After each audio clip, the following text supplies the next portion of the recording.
သစ္စာလေးပါးမသိသေးတဲ့ပုဂ္ဂိုလ်တွေဟာဖြစ်လျာဘဝမှာရောက်ရဘဝမှာသူများမျက်နှာကိုမော့မော့ကြည့်ပြီးတော့ဒီလိုကတော့တိတဲ့တိလိုက်တာကိုတိလေအောင်တကားဆိုပြီးအမြဲတမ်းအောက်ကျနောက်ကျနေရတတ်တယ်အဲ့လိုတောင်ဟောတယ်မြတ်စွာဘုရားဥမာဘာနဲ့တူလဲဆိုလို့ရှိရင်တဲ့မြင်းကြီးယာမှာချထားတဲ့ဝါကွမ်းလေးတစ်ခုတောင်လေလာတာနဲ့မြောက်ဘက်လွန့်သွားမြောက်လေလာတာနဲ့တောင်ဘက်လွန့်သွားလေသိပ်ချမ်းစရာတောင်မလို့နော်လေလေးနည်းနည်းလှုပ်လိုက်တာနဲ့ကိုသူကမဖြစ်တော့ပြောက်ပြက်ခတ်နေပြီသူကဘာလေးတော့ဝါကွမ်းလေးကိုကျွတ်တို့ဘုဒ္ဓရှင်တွေရဲ့စိတ်ကလည်းပဲဝါကွမ်းလေးပဲဘာထောက်ရတီယာမှမရှိဘူးဘာလေးနဲ့မှုမှမရှိဘူးယက်တီနိုင်မှုမရှိသေးဘူးဒါ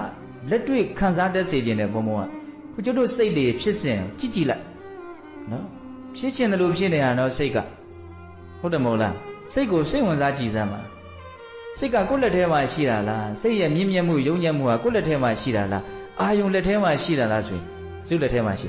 အာယုံလက်ထဲမှာရှိတာတော့ကျွတ်တို့ကဒီစိတ်ကိုအာယုံလက်ထဲမရှိစေရဘူးငါရဲ့ဉာဏ်ရဲ့လက်ထဲမှာရှိအောင်ငါဖြစ်ခြင်းတယ်လို့ကောင်းတာလေးတွေဖြစ်အောင်လုပ်မယ်လို့ဒီစိတ်ပေါ်မှာပိုင်နိုင်မှုအရှိမြတ်စွာဘုရားအဲ့ဒါတွေကိုထောက်ပြတာပုထုဇဉ်ရဲ့အနေထားသစ္စာလေးပါးကိုမသိသေးတဲ့ပုဂ္ဂိုလ်ရဲ့အနေထားဒီလောက်ပဲရှိသေးတယ်ဘယ်လောက်လဲဝါခွမ်းလောက်ပဲရှိသေးတယ်နည်းနည်းလောက်လောကရန်လေးလှုပ်လိုက်တာနဲ့ခြလက်ပါရမ်းသွားဟုတ်တယ်မဟုတ်လားမြေကြီးတဲ့ကို၈တောင်လောက်နဲ့အောင်တူးပြီးတော့စိုက်ထားတယ်မြေပေါ်မှာ၈တောင်လောက်ပေါ်နေတဲ့တကားတိုင်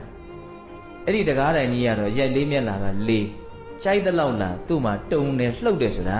မရှိဘူးတဲ့သစ္စာလေးပါးကိုသိပြီဟေ့ဆိုရင်တော့အဲ့ဒီပုဂ္ဂိုလ်ရဲ့စိတ်ဟာတုံလှုပ်တယ်ဆိုတာမရှိဘူးလို့အဲ့လိုဟောတာသစ္စာလေးပါးကိုမသိသေးတဲ့ပုဂ္ဂိုလ်ရဲ့အနေအထားဟာကြောက်မဲ့ဖို့ရကောင်းတဲ့အနေအထားမှာပဲရှိနေသေးတယ်ဆိုတဲ့အမှန်တရားကိုမြတ်စွာဘုရားကရိပ်မိဖို့ပြောပြတာဟုတ်လားယောဂီတို့အမြဲတမ်းကြားဘူးနေတဲ့တုတ်တန်တစ်ပုဒ်ရှိသေးတယ်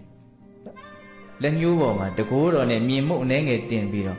မဟာပရိမြေကြီးမှာရှိတဲ့မြင်မှုနဲ့ဒီလက်ညှိုးပေါ်မှာရှိတဲ့ဒီလက်သေးပြားပေါ်မှာရှိတဲ့မြင်မှုဘယ်ရာကများလဲလို့မြတ်စွာဘုရားမေးပြီးတော့ဟောတဲ့တုတ်တန်ဒေသနာနှစ်ပုဒ်ရှိတယ်ဟိုတော့ဘုံဘုံဟောတာရှိတယ်လက်သေးပြားပေါ်မှာမြင်မှုများဆိုဟုတ်လား